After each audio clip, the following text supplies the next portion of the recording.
Hey there, Superfan here.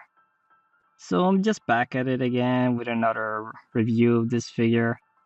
It's called the Elin Getsuryu version. Wow, it's quite a mouthful. And it's manufactured by Flair. Those guys are overpricing everything as usual, and it's priced around 14,000 yen or about 130 US dollars, brand new. It's been sculpted by a French doll and has been repainted actually, by Kang Yong. Now, let's say that this figure isn't exactly for everyone. It's more for the people who's played the game, enjoyed the Ellen race, the Ellen Master race. This is an inside joke, but the Ellens in Tera are actually just mascot characters. Everyone loves to just play around with that race. Going back into the figure, the box is pretty darn huge, and in front of it is this large window that just shows everything from the huge sword, a fox mask, everything that the figure has to offer. And in return, there's actually not much decals. There's barely any sort of any photographs of the figure except for a single picture in the back, but the rest is mostly this simple floral pattern. And it's colored light blue, which kind of matches the white hair that the figure has. Quite wonderful actually. Right out of the box, there's definitely not much accessories, nothing you could see from the box itself. There's an instruction sheet which shows you how to put on the sword. We won't be needing that. I know how to put on a sword. I'm a big boy, right? I'm a big boy, man. I'm a big boy. Okay, so getting on with the sculpting, I have to say, this thing is amazing. Man, I'm a sucker for dynamic poses, and the way she's holding the sword, just how she's leaning on it, you can just feel the size and weight of the sword. And not only that, you know, the aesthetic of having a little girl hold a huge ass sword, that's just, man, it just clicks somewhat. It probably sounds weird for normal people, but hey, you know, the kind of folks that collect these things, it just clicks to us. And now we're gonna talk about the details. Oh wow, the details are amazing as well. The wrinkles, the hair ornament, the fine details in the sword is just amazing.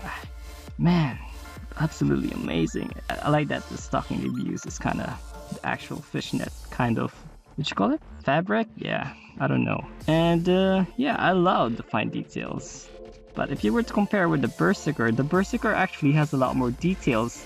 I'm talking about this figure right here. This one has a lot more details on the armor because of the fact that she's wearing armor compared to this one. This is the Slayer class, which wearing a kimono. There's not much details, hard details that you could put in it, but you could put patterns on the kimono, and they've done that quite well, is what I'd like to think. Yeah, I have to talk about the stand. This grassy texture on the stand is quite amazing as well. And you could just feel that it's almost looking like real glass, but not really. Now, let's talk about the sword. It's quite brilliant just how much detail they poured into this sword. I don't know why they have a piece of rope just around the blade and how these flamey things are, how they work, but maybe they're just effects of the sword. Having a sword as huge as you just tells you that common sense doesn't matter at this point. And I gotta say, it's a job well done in the creative department. You know how fantasy swords are, and they've nailed it pretty darn well. The main decal on this thing, oh, that huge sakura flower, that is brilliant. That's just how shiny it is. Man, I held this thing, it's like a tiny knife in my hands. That's how big this thing is. Well, I may just have small hands, but this is still pretty big, I gotta tell you that. It's as big as the figure, come on now. Let's talk about another matter, the paint. On the surface, it's pretty darn awesome, I gotta say. They've nailed the color palette quite well, and I gotta say, I like the recolor version better than the original version. The lighter kind of colors here kind of fits the cuter aesthetic of the Ellens. And the color coordination of this thing, pastel blue with the pink, is quite a nice contrast with the red rope. I love the gradient on the hair. It's got this pastel blue with pinkish highlights. I didn't see that in the Berserker figure. And the kimono has this slightly metallic kind of tinge to it. which despite the fact that there's not a lot of shading in here, you could definitely feel it stand out because of that shininess. Now let's have a little closer look, and you could see that the paint isn't exactly neat. There's some leaks here and there. I could probably just not think much of it. Maybe I'm just being too nitpicky, but it could be on purpose in just how the decal on the sword may have just like this little tiny little error there, here and there. Maybe it's just a part of it. I don't know.